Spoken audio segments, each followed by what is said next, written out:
Hello everyone, this is Shafiq and today with me Al Ikram Polok. পলক হচ্ছে Cambridge শেয়ারের একজন spoken এবং IELTS এর স্টুডেন্ট। পলক IELTS guaranteed প্রোগ্রামটা করছো তাই তো? Yes, sir. অলরাইট, পলক ক্যামব্রিজ শেয়ারের আইএলটিএস গ্যারান্টেড প্রোগ্রামটা করছে and recently he's been doing very well, especially in IELTS mock test. Right, and he's been securing band score of 7.5 both in speaking and writing. তো আজকে পলকের কাছে জানতে চাইবো যে এই যে নন স্টপ কন্টিনিউয়াসলি 6.5 না সে ব্যান্ড স্কোর 7.5 কিভাবে সিকিউর করছে। তো আজকে পলকের কাছ থেকে আমরা এই সিক্রেটটাই জানবো। আর আমি আজকে এই ভিডিওটা বানানোর পেছনে একটা উদ্দেশ্য ছিল যে পলকের কাছ থেকে আমরা জানার চেষ্টা করব যে কোন সিক্রেটগুলো আমরা যদি ফলো করি 6.5 বা 6 থেকে একদম জাম্প করে 7.5 বা 8 পাওয়া যায়, ইভেন 9 পাওয়া যায়, রাইট? তো ওই সিক্রেটটাই আজকে আমরা পলকের কাছ থেকে জানার চেষ্টা করব, right? Yes, sir. Alright Palak, could you please share with us যে এই যে তুমি যে ননস্টপ ভালো করছো, নিশ্চয়ই তো কোনো ট্রিক্স বা টেকনিক তুমি অ্যাপ্লাই করো যেটা তোমাকে একদম 6.5 থেকে একেবারে 7.5 নিয়ে এসেছে, তাই না? Yes, sir. তো what are the secret behind it? Sir, to be honest, I say all the credit goes to you, sir. Oh, thank you very much. My pleasure. I'm really honored. Welcome, sir. তো আমাকে একটু যদি বলতা, at least আমাকে একটা বা দুইটা সিক্রেটের কথা বলো যেটার মাধ্যমে তুমি আসলে একদম প্রথম দিকে আমি দেখেছি তুমি বেশ উইক ছিল, রাইট? Yes, sir. তুমি তো মনে হয় ডিপ্লোমা প্রোগ্রাম করছো, তাই না? Yes, sir. চিন্তা করা যায় একটা ডিপ্লোমা প্রোগ্রাম করার স্টুডেন্ট ইংরেজিতে ভালো করছে এবং আইএলটিএস এর মতো একটা মডিউল গুলোতে স্পিকিং এবং রাইটিং মডিউলে এত ভালো করছো। Yes, সো এটা আসলে really incredible I would say, right? Yes, sir. তো আমাকে একটু বলো অ্যাটলিস্ট দুইটা সিক্রেটের কথা বলো বা দুইটা কারণের কথা বলো যেটার মাধ্যমে তোমার স্কিলটা অনেক বেশি অ্যাক্সিলারেটেড হয়েছে, আই মিন ইনহ্যান্সড হয়েছে, অনেক ভালো করছো তুমি। Sir, first of all, আমি আর কি স্যার অ্যাডভান্স ওয়ার্ডগুলো ইউজ করি এন্ড সেকেন্ডলি স্যার আমি আর কি অ্যাডভান্স গ্রামার গুলো অ্যাপ্লাই করার চেষ্টা করো। Always sir. Alright, great. তো আমি তোমার কাছ থেকে অ্যাটলিস্ট জানার চেষ্টা করব আজকে, গ্রামার তো অনেক কমপ্লিকেটেড এবং অনেক ভ্যাস্ট একটা জিনিস। অন্য Yes, sir. কোনো একটা ভিডিওতে তুমি কিভাবে একটা সিম্পল গ্রামারকে তুমি কিভাবে অ্যাডভান্সড গ্রামারে পরিণত করো বা অ্যাপ্লাই করার চেষ্টা করো বা আই মিন সিম্পল থটটাকে তুমি কিভাবে অ্যাডভান্সড করে লিখো, sir. স্পেশালি স্পিকিং অথবা রাইটিং এর ইন্ট্রোডাকশন লেখার সময় কিভাবে করো সেটা আমরা অন্য একটা ভিডিওতে জানার চেষ্টা করব। তো sir. আজকের ভিডিওটার একটা উদ্দেশ্য হচ্ছে লাইক তুমি কিভাবে যে একটা সিম্পল ওয়ার্ড বা সিম্পল সেন্সকে তুমি একটা এটার সিনোনিম বা অ্যাডভান্সড ওয়ার্ড গুলো ইউজ করে কিভাবে অ্যাডভান্সড একটা স্কোর তুমি সিকিউর করো, ওটাই আমি জানার চেষ্টা করছি। কারণ আমি দেখেছি প্রথম দিকে তুমি 5.5 বা 6 পেতেও তোমার কষ্ট হয়ে যেত, বাট এরপর থেকে দেখতে পাচ্ছি এবার তুমি অনেক ভালো করছো। Yes, সো এটার সিক্রেটটা আসলে কি তুমি শেয়ার করলা যে ভোকাবুলারি, রাইট? তো Yes, আমি sir. কিছু শব্দের অর্থ তোমাকে জানতে চাইবো যেটাকে তুমি অ্যাডভান্সলি কিভাবে ইউজ করো, অলরাইট? Yes, sir. যেমন আমরা অনেক সময় ইউজ করি না যে ইম্পর্ট্যান্ট, রাইট? আমরা Yes, অনেক sir. সময় ইউজ করার চেষ্টা করি যে like drinking water is very important for our health, Yes, sir. এটা তো আমরা বলি, তাই না? যে Yes, sir. ইম্পর্ট্যান্ট শব্দটাকে তুমি যদি বাক্যের মধ্যে ইউজ করো বা ইম্পর্ট্যান্ট শব্দটাকে তুমি কিভাবে অ্যাডভান্সড ইউজ করবে? Sir, firstly, sir, crucial. Crucial, Yes, sir. right? Crucial. Crucial, Crucial. right? Secondly, sir, vital. Vital, Yes, all sir. right, great. Vital. Sir, thirdly, sir, significant. Significant, Yes, all right. sir.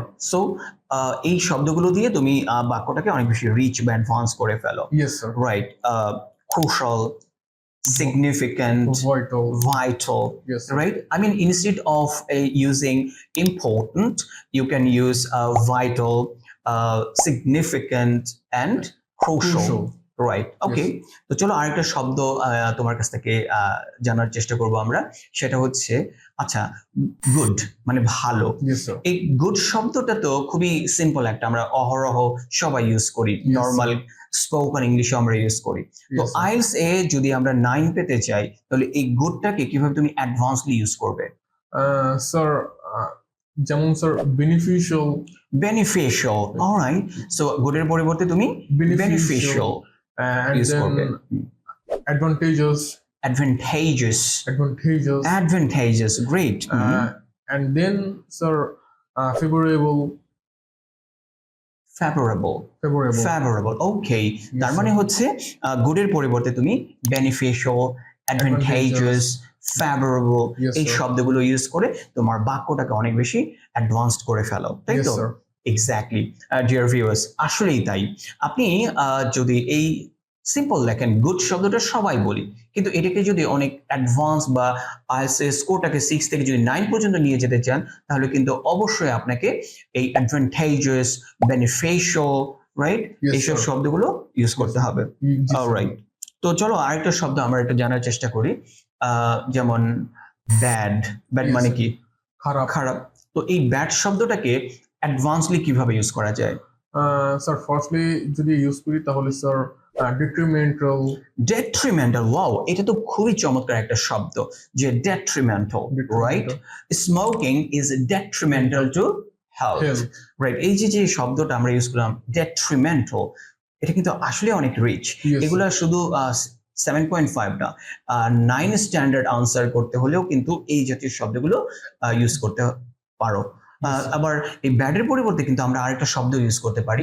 যেমন detrimental বললাম adverse use করা যায় adverse হ্যাঁ and sir harmful right harmful use করা যেতে পারে right I mean too much sugar is harmful to children yes sir right okay great তো আমি আরেকটা সিম্পল শব্দ জানতে চাইবো সেটার অ্যাডভান্স ওয়ার্ডটা তুমি বলবে রাইট yes sir আমরা অনেক সময় বলি যে big it's a big problem right so এই big এর কোনো অ্যাডভান্সড ওয়ার্ড আছে কিনা স্যার ইয়েস অফ কোর্স আছে স্যার যদি আমরা ইউজ করি বিগ এর পরিবর্তে সেটা হচ্ছে জাস্ট স্যার substantial great এই substantial শব্দটা কিন্তু আসলে অনেক অ্যাডভান্সড substantial তারপর হচ্ছে স্যার massive right তারপর হচ্ছে স্যার immense আমরা অনেক সময় বলি না immense pleasure right instead of saying যে very pleasure or big pleasure yes sir we can use immense pleasure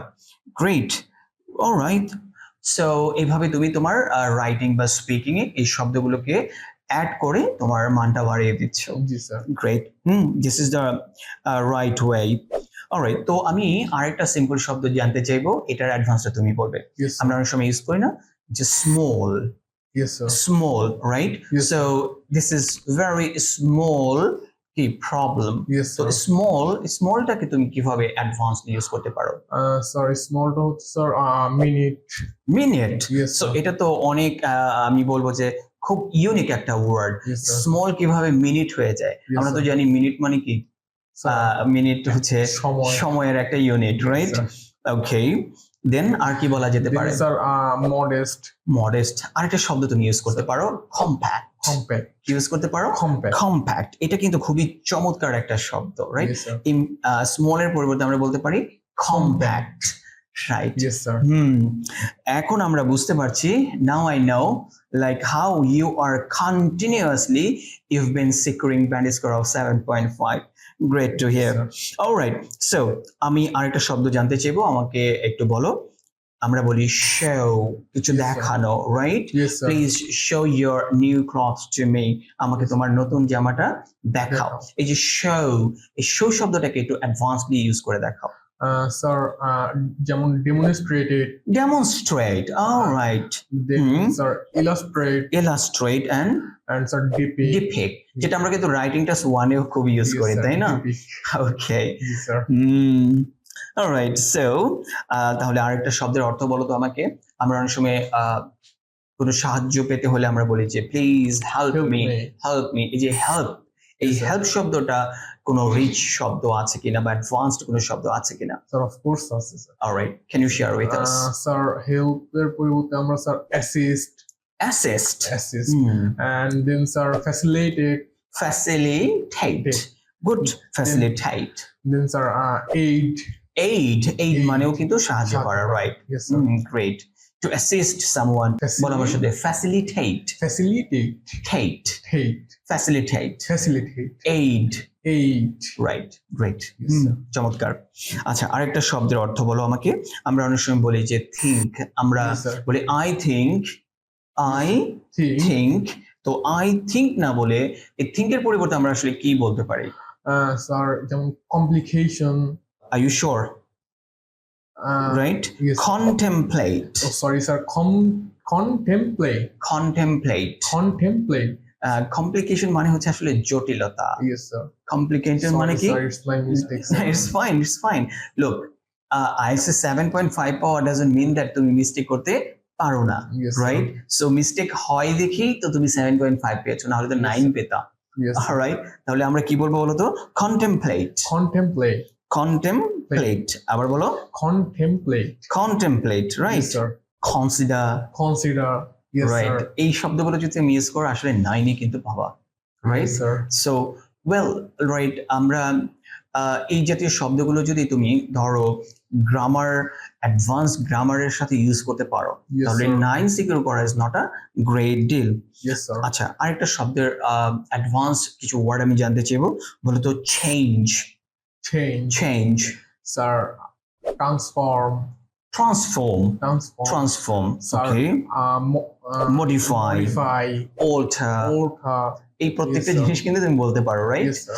ওকে, তো তোমার কাছে আরেকটা শব্দের অর্থ জেনেই আমি আজকের এই সেশনটা শেষ করে দেব। Okay, sir. আমরা অনেক সময় বলি যে problem, right? Yes, sir. So, you know, like traffic congestion is a great problem in Yes, sir. Dhaka Yes, city. sir. So, instead of saying, you know, problem, what other things that we can say, right, to ensure the bandit score of 9? Sir, we can say, sir, issue. Great. Sir. And Sir, challenge. complication, right? যেটা তুমি sir. আগে বলেছিলে, Yes, right? sir. Complication. Alright, so এই শব্দগুলো use করে তুমি চেষ্টা করো যে তোমার ব্যান্ড স্কোরটাকে একদম 6 থেকে 7.5 এ নিয়ে আসার জন্য। Yes, sir. Alright, dear viewers, that's wrap up. তো আজকের এই ভিডিওতে আমরা পলকের কাছ থেকে যে ট্রিক্স এবং টেকনিক্স গুলো শিখলাম, আপনার স্পিকিং এবং রাইটিং এর ব্যান্ড স্কোরটাকে একদম টপ স্কোর পর্যন্ত কিভাবে নেওয়া যায়, রাইট? এবং আমি আশা করছি আপনারা এই ট্রিক্স এবং টেকনিক গুলো অ্যাপ্লাই করবেন। অলরাইট, তো আজকে এ পর্যন্তই। আল্লাহ হাফেজ। Allah Hafiz.